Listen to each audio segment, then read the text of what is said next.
में चेजा पत्थर एसोसिएशन की हड़ताल जारी है और विधायक राजेंद्र भांबू, हंसराज पटेल, जितेंद्र गोटवाल और इंजीनियर धर्मपाल गुर्जर सहित भाजपा के कई नेताओं ने राज्य सरकार को पत्र लिखा है। मुख्यमंत्री भजनलाल शर्मा से हड़ताल को खत्म करवाने का आग्रह किया है। इन सबके बीच खान निदेशक दीपक तंवर की कार्यशैली को लेकर सवाल खड़े हो रहे हैं। खास रिपोर्ट देखिएगा।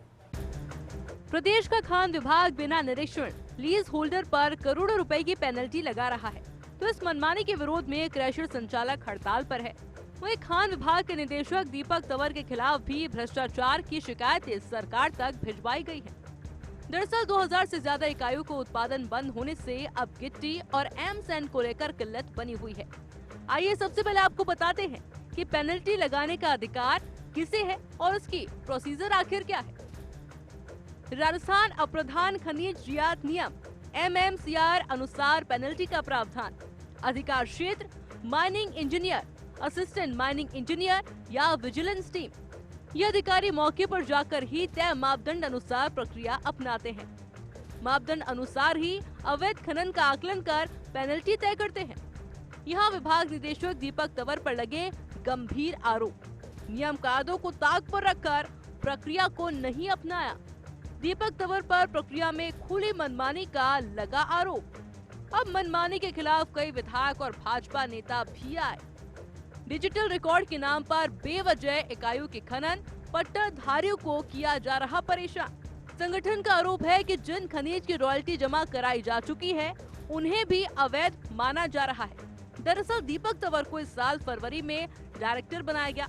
ये बात इसलिए कह रहे हैं कि अतिरिक्त निदेशक को ही निर्देशक का चार्ज देकर उपकृत कर दिया गया। उनके खिलाफ अभी तक विभाग में 3 चार्जशीट है। बात यहीं पर खत्म नहीं होती। सुप्रीम कोर्ट में 2021 में राज्य सरकार की किरकिरी करवा चुके हैं। दीपक तंवर राज्य सरकार के ही खिलाफ चले गए थे सुप्रीम कोर्ट और उस वक्त दलील दी गई थी कि राज्य सरकार की सक्षम अनुमति के बिना गए थे सुप्रीम कोर्ट।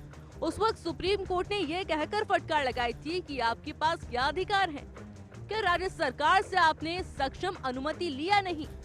दीपक तंवर ने 2021 में सुप्रीम कोर्ट में राज्य सरकार के खिलाफ ही याचिका दाखिल कर दी थी और उसमें प्रदेश के 16 जिलों को अरावली से जुड़ा मान लिया और खनन बंद करने की प्रार्थना कर दी। सुप्रीम कोर्ट ने इस दलील को खारिज तो किया ही, साथ ही AAG से पूछा कि सेवा नियमों का उल्लंघन करने पर विभाग ने दीपक तंवर के खिलाफ कार्रवाई की है क्या।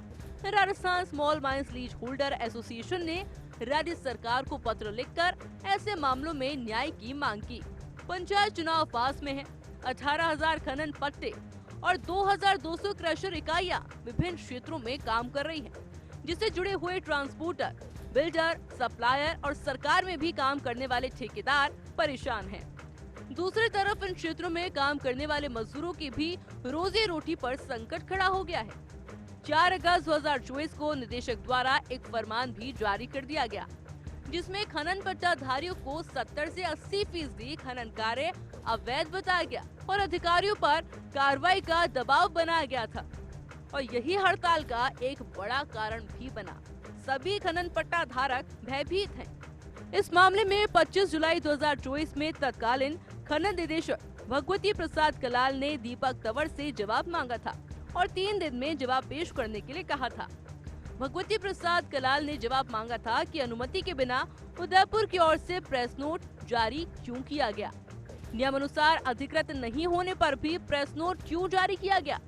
प्रेस नोट में खान सचिव के नाम का उपयोग बिना अनुमति क्यों किया गया। प्रेस नोट में 307 करोड़ रुपए की वसूली का जिक्र है, जबकि कार्यालय रिपोर्ट के अनुसार वो राशि जमा होना नहीं पाया जाता। राशि जमा हुए बिना राशि वसूल करने की गलत सूचना प्रेस नोट जारी क्यों कर दी गई और जवाब नहीं मिलने पर अनुशासनात्मक कार्रवाई के लिए भी लिखा गया। बहरहाल आखिर ऐसी क्या मजबूरी है कि निदेशक जनप्रतिनिधियों को भी आंख दिखाते नजर आ रहे हैं। समय रहते अगर निदेशक की इस कार्यशैली को लेकर सरकार ने कार्रवाई नहीं की तो आगामी दिनों में अन्य जनप्रतिनिधि भी इस हड़ताल के समर्थन में सरकार से आग्रह करेंगे और इसका खामियाजा पंचायत चुनाव में उठाना पड़ सकता है। अब आगामी 1-2 दिन में हड़ताल कर रहे लोग मुख्यमंत्री भजनलाल शर्मा और केंद्रीय मंत्री समेत अन्य केंद्रीय नेताओं की शरण में जाने की भी तैयारी में है। Bureau report, first India news.